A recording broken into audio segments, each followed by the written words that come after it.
A new global study has found birds are singing for nearly an hour longer at night due to increased artificial light. But it could be much more sinister than it sounds. Natalie Forsdick is with us, Birds New Zealand president. Natalie, good morning. Good morning, Ryan. Thanks for having me on. Great to have you here. So an extra hour up, they must be knackered.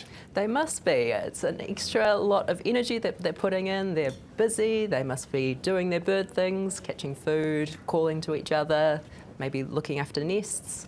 So yeah, it seems like they'd be putting in a lot of extra energy during that extra hour.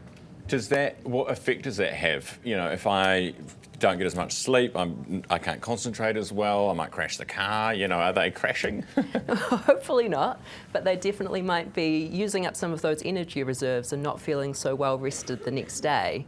So that could have big impacts on, especially when they're looking after their chicks. So, you know, they've got a lot of work to do to find food for those chicks and go back to the nest all the time and feed them. So maybe it's going to have some impacts on them at that stage of their lives.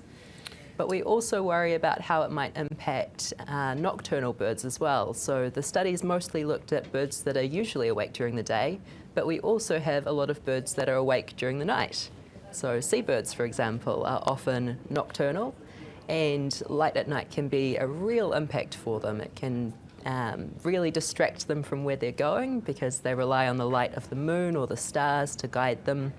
And when they're young, especially, they might not have those have that good knowledge down just yet as to where to go, and so they can get really confused by the bright lights of our urban centres. How much worse has light pollution got?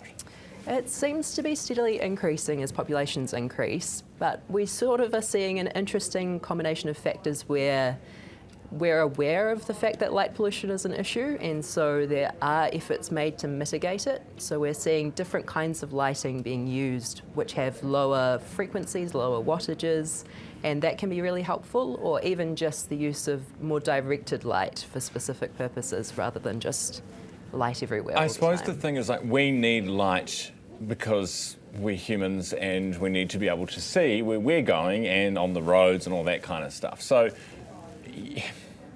there's lots of lights that we don't need to have on, I suppose. Like, why did they put those lights on the harbour bridge? Are they necessary? They're probably a safety thing, I imagine, for aircrafts as well, coming through that area. It's good to know that the bridge is there.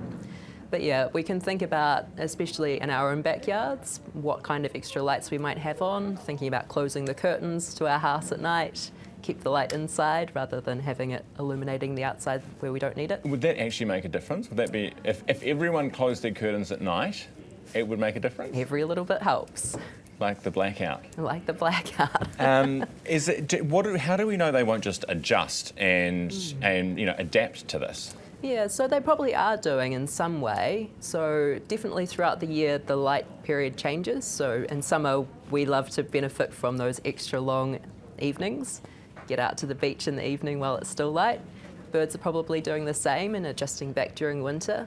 But we don't know what other kind of impacts it might be having at this stage. And there's some interesting questions about how it might impact our native species versus those species that have been introduced to New Zealand, where they might have had a bit more time to get used to there being light at night. True, yeah, good point.